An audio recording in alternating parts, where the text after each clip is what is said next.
कर दिया।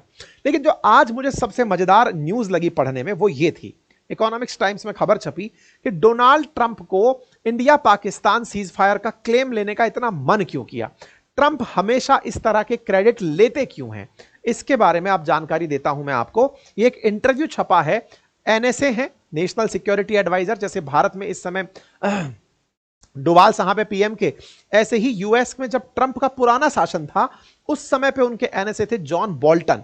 उन्होंने अपनी तरफ से एक इंटरव्यू दिया है, एएनआई को छपा ये इंटरव्यू कुछ यूं कहता है, मैं बस ब्रीफिंग बता देता हूं इसकी।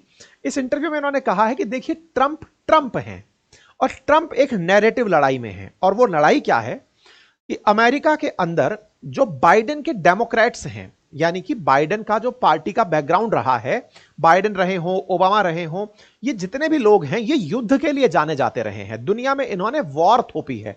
उदाहरण के लिए बाइडेन के कार्यकाल में इजराइल गाजा हुआ, बाइडेन के कार्यकाल में रशिया यूक्रेन हुआ, तो बोले बाइडेन का कार्यकाल युद्ध के कार्यकाल के रूप में रिकॉग्नाइज होता है। लेकिन ट्रंप अपने आप को दुनिया में शांति का मैसेंजर बनाना चाहते हैं, बताना चाहते हैं, वो चाहते हैं कि दुनिया के लोग ये माने कि जो ट्रंप का यानी रिपब्लिकन्स का शासन है वो शांति लेकर आता है। इन्होंने अपनी तरफ से इस बात को बोलते हुए कुछ यूं कहा कि आप केवल इस बार पर फोकस मत करिए, आप पुरानी बार पर भी फोकस करिए, और इन्होंने बहुत अच्छे उदाहरण दिए।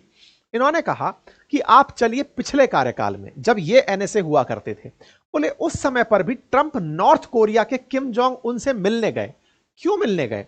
क्योंकि ट्रंप को उस समय भी एक कीड़ा काटा था कि उनके कहने पर किम जोंग उन अपने न्यूक्लियर वेपन खत्म कर देंगे, न्यूक्लियर वेपन खत्म कर देंगे ट्रंप के कहने पर, तो ट्रंप का कितना नाम होगा कि मैंने दुनिया में शांति ला दी है, किम जोंग उनको कन्विंस कर लिया है। बोले वो उसमें कामयाब नहीं हुए, प्रयास पूरे किए थे। दूसरा इन्होंने जो तर्क दिया वो क्या था, बोले पिछले कार्यकाल में इन्होंने ऐसे ही अपने तरफ से प्रयास किया था इजराइल के लिए मिडिल ईस्ट को मनाने का, और उसी के चलते इन्होंने अब्राहम अकॉर्ड करवाया था, और उस अब्राहम अकॉर्ड में इजराइल और मिडिल ईस्ट का जो अब्राहम अकॉर्ड हुआ जिसमें इजराइल को ये देश मान्यता दे रहे थे, बहरीन हुआ, यूएई हुआ, मोरक्को हुआ, ये सब मान्यता देने लगे थे कि हाँ इजराइल एज ए कंट्री हम स्वीकार करते हैं, जबकि मिडिल ईस्ट पहले स्वीकार नहीं करता था।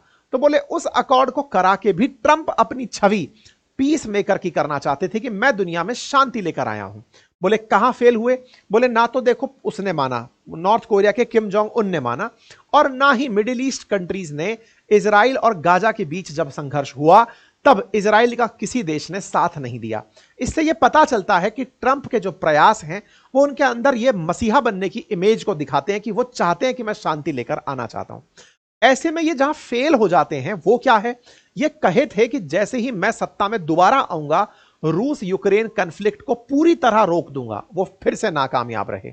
इतना ही नहीं, उन्होंने कहा था कि इजराइल और गाजा के बीच का संघर्ष मेरे आते ही समाप्त हो जाएगा और हमास को बंधक बनाए हुए तमाम इजरायलियों को मेरे आने के 24 घंटे के भीतर भीतर छोड़ना होगा, लेकिन अभी तक कोई भी बंधक उनके बाद आने के बाद नहीं छूटा है।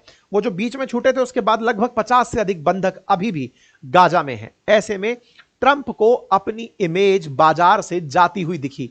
ये जो बातें में इन्होंने बोली हैं, ये सारी बातें मैं आप लोगों को पहले ही बता चुका हूं, लेकिन आज एक ऐसे व्यक्ति के माध्यम से आप जान रहे हैं जिस व्यक्ति ने कभी ट्रंप के साथ काम किया है, ट्रंप को समझा है, वो ट्रंप को साथ रह के समझे। हम ट्रंप के हाव भाव को मीडिया के माध्यम से समझे और हम और आप लगभग एक जैसा ही समझे। हम ये समझ गए थे कि इन्हें छपास की बीमारी है, इन्हें सुर्खियों में रहना है, इसे दुनिया के अंदर शांति का पुरस्कार लेना है। यही कारण है कि हमने कई बार आपके सामने इस बात की मजाक बनाई है कि ट्रंप को नोबेल पीस पुरस्कार चाहिए कि मैं दुनिया में शांति ले आया। और मैंने आपको यह तक कहा था कि इस व्यक्ति को पीआर का इतना ज्यादा क्रेज है कि बस खबर मिले और मैं उसका क्रेडिट खा जाऊं। तो यह इंडिया पाकिस्तान के मामले में क्रेडिट खाने के लिए ही लपक कर बाहर आया। इसने सोचा कि भारत इस बात पर कोई प्रतिक्रिया नहीं देगा, और प्रतिक्रिया ना देने के लिए उसने भारत के सामने ट्रेड का ऑप्शन डाल दिया कि मैं आपके साथ बढ़िया ट्रेड करूंगा।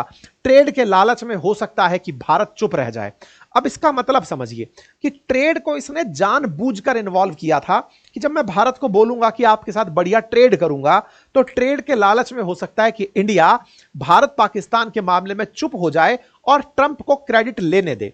लेकिन जिस तरह से आपने और हमने अपने तमाम सेशंस के अंदर जिक्र किया, जिस तरह की बातें आपने सोशल मीडिया के माध्यम से, आपने हमारे सेशन के अंदर कमेंट्स के माध्यम से रखी, आपने साफ साफ हमारे पुराने जाकर के आप सेशन देखेंगे तो हमने एक ही हेडलाइन डाली है कि हमें ट्रंप की मध्यस्थता स्वीकार नहीं है। हमने यह हेडलाइन डाली है कि अमेरिका की मध्यस्थता स्वीकार नहीं है।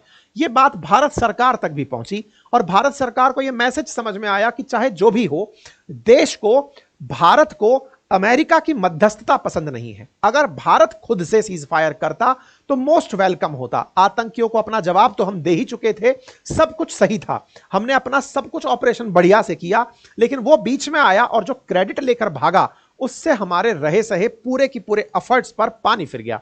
भारत ने धीरे धीरे, भारत सरकार ने इस बात को ऑब्जर्व किया कि भारतीयों में जो असली गुस्सा है वो इस बात का है कि ये व्यक्ति क्रेडिट की लड़ाई में जिस तरह से दुनिया भर में योगदान करता आया है कि बस मुझे क्रेडिट लेना है, मुझे शांति स्थापित करवा दो, बोले ये चलेगा नहीं।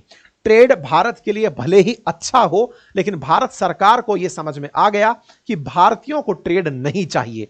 हम और आपने कई बार अपने सेशंस में यह बात बोली कि ट्रेड से हो सकता है कि हम 2 पैसे ज्यादा कमा लें, लेकिन भारत को असल में अटल जी पसंद थे, भारत को असल में इंदिरा गांधी का वो रवैया पसंद था जिस समय हम अमेरिका के सामने नहीं झुके थे। तो